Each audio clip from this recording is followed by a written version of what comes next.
ಇತ್ತೀಚೆಗೆ supreme court ಕಲ್ಲು ಕ್ವಾರಿಗಳಲ್ಲಿ ಕಸ ಸುರಿಯೋದು ನಿಷೇಧಿಸಲಾಗಿದೆ. ಆದರೆ ಈ ಏರಿಯಾದಲ್ಲಿ ಮಾತ್ರ ಡಂಪಿಂಗ್ ಯಾರ್ಡ್ ಮಾಡ್ತಿರೋದು ಮಾತ್ರ ನಿಂತಿಲ್ಲ. ಒಂದ್ ಕಡೆ ಕಸ ದುರ್ನಾತ, ಮತ್ತೊಂದ್ ಕಡೆ ಹೊಗೆಯಿಂದ ಜನ ಹೈರಾಣಾಗಿರೋದು. ಯಾವ್ದು ಈ ಏರಿಯಾ? ಇಲ್ಲಿದೆ ಡೀಟೇಲ್ಸ್.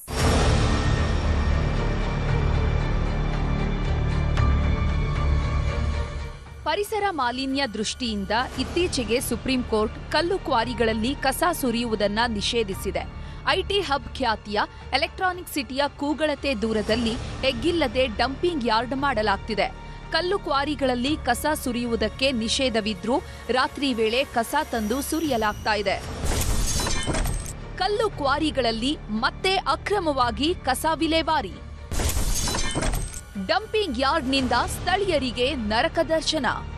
ಬೆಂಗಳೂರು ದಕ್ಷಿಣ ತಾಲೂಕು ವಿಟ್ಟಸಂದ್ರ ಗ್ರಾಮದ ಸರ್ವೆ ನಂಬರ್ 81ರಲ್ಲಿ 34 ಎಕರೆ ಸರ್ಕಾರಿ ಗೋಮಾಳದ ಜಾಗ ಇದೆ. ಈ ಸ್ಥಳದಲ್ಲಿ ಈ ಹಿಂದೆ ಕಲ್ಲು ಗಣಿಗಾರಿಕೆ ನಡೆಸಲಾಗ್ತಾ ಇತ್ತು.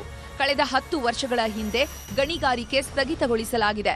ಈಗ ಇದೇ ಸರ್ಕಾರಿ ಕಲ್ಲು ಕ್ವಾರಿಯಲ್ಲಿ ಎಗ್ಗಿಲ್ಲದೆ ಕಸ ಡಂಪ್ ಮಾಡಿ ಕಸಕ್ಕೆ ಬೆಂಕಿ ಹಚ್ಚಲಾಗ್ತಿದೆ. ದಟ್ಟ ಹೊಗೆ ಸುತ್ತಮುತ್ತಲಿನ ಪ್ರದೇಶವನ್ನ ಉಸಿರುಗಟ್ಟಿಸುತ್ತಿದೆ. ಜನ ನೆಮ್ಮದಿಯ ಉಸಿರಿಗಾಗಿ ಪರಿತಪಿಸುತ್ತಿದ್ದಾರೆ. ಇಲ್ಲಿ ಪ್ರಕಾಶ್ ರೆಡ್ಡಿ ಎಂಬ ವ್ಯಕ್ತಿ ಕಸದ ದಂಧೆ ನಡೆಸ್ತಿದ್ದಾನೆ ಅನ್ನುವಂಥದ್ದು ಸ್ಥಳೀಯರ ಆರೋಪ. ಅಲ್ಲ, ಎಷ್ಟೊತ್ತು ಮನೆ ಲಾಕ್ ಮಾಡ್ಕೊಂಡು ಹೊರಗಡೆ ಇರೋಕ್ಕಾಗುತ್ತೆ? ಮಕ್ಳು ಏನಾಗ್ತಾರೆ, ಇವಾಗ ಎಷ್ಟು ಪರ್ಸನ್ಸ್ ಇರ್ತಾರೆ, ಏನೋ ನಮ್ಮ ಥರ 30+, 40+ ಅಂದರೆ ಪರವಾಗಿಲ್ಲ.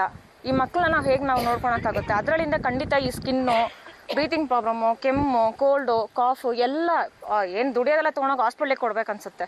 ಮತ್ತು ನೀರಂತೂ ಎಲ್ಲರ ಮನೇಲೂ ಆಲ್ಮೋಸ್ಟ್ ಆಲ್ಟರ್ನೇಟಿವ್ ಮನೆಯಲ್ಲಿ ಬೋರ್ ಹಾಕಿರ್ತಾರೆ. ನೀರು ಹೆಂಗೆ ಬರುತ್ತೆ ಅಂದರೆ ಎಲ್ಲೋ ಇಷ್ಟು ಬರುತ್ತೆ, ನೊರೆ ಬರುತ್ತೆ. ಆ ನೀರನ್ನ ನಾವು ಯಾವುದಕ್ಕೂ ಯೂಸ್ ಮಾಡೋಕ್ಕಾಗಲ್ಲ. ಇಲ್ಲ, ಗಾಡಿ ಓರ್ ಹಾಕ್ಬಿಟ್ಟು ಅವರೇ ಬೆಂಕಿ ಹಚ್ಬಿಟ್ಟು ಹೋಗ್ಬಿಡ್ತಾರ ಏನೋದು ಗೊತ್ತಾಗ್ತಾ ಇಲ್ಲ. ಯಾರು ಹಾಕ್ತಾರಂತ ಯಾರಿಗೆ ಗೊತ್ತಾಗುತ್ತೆ? ಅದು ಗಾಡಿಗಳು ಅದು ಯಾರ್ದು ಅನ್ನೋದು ಗೊತ್ತಾಗಲ್ಲ.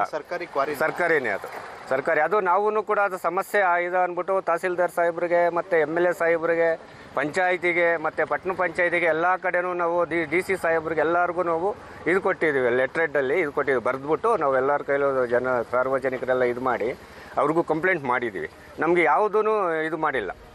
ಇನ್ನು ಕೆಲ ಅಧಿಕಾರಿಗಳು ಸಹ ದಂಧೆಕೋರರ ಜೊತೆ ಶಾಮೀಲಾಗಿದ್ದಾರಂತೆ.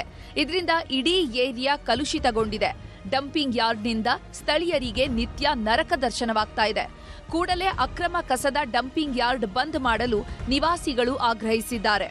ಏನು ಮಾಡಿಲ್ಲ ಸರ್, ಗುತ್ತಿಗೆ ಆಗಲಿ ಏನು ಸಬ್ಸಿಡಿ ಏನೂ ಇಲ್ಲ. ಇದು 81 ಸರ್ವೆ ನಂಬರ್ ಅಲ್ಲಿ ಬಂದು ಹೌದು, ಇದು ಬಂದು ಇವರಿಗೆ BDA ಬಂದು ಬೆಳ್ಳಂಡೂರು ಮಣ್ಣೆತ್ತಿದಾರಲ್ಲ ಕೆರೆಯಲ್ಲಿ, ಅವ್ರಿಗೆ ಆಗಿರೋದು ಇದು. ಆಕ್ಚುಲಿ ಅವ್ರು ಹಾಕೊಂಡು ಅವ್ರು ಮಣ್ಣು ಹಾಕಕ್ಕೆ ಮಾತ್ರ ಇಲ್ಲಿ ಪರ್ಮಿಷನ್ ಇರೋದು.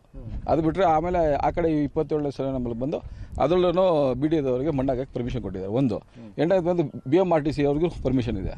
ಅವ್ರು ಡೆಮಾಲಿಷನ್ ಮಾಡೋರನ್ನ ಎತ್ಕೊಂಡ್ಬಂದು ಇಲ್ಲಿ ಹಾಕುವಂಥ 27 ಸರ್ವೆ ನಂಬರ್ ಹೌದು, ಅದ್ರಲ್ಲಿ ಪಾಣಿ ಎಲ್ಲ ಕೂತಿದ್ದಾರೆ. ಸುಪ್ರೀಂ ಆದೇಶಕ್ಕೂ ಅಧಿಕಾರಿಗಳು ಕ್ಯಾರೆ ಅಂತಿಲ್ಲ. ಕೂಡಲೇ ಈ ಬಗ್ಗೆ GBA ಕ್ರಮ ಕೈಗೊಳ್ಳಬೇಕು ಅನ್ನುವಂಥದ್ದು ಜನರ ಕೂಗಾಗಿದೆ. ಆದೂರು ಚಂದ್ರು, ನ್ಯೂಸ್ 18 ಆನೇಕಲ್.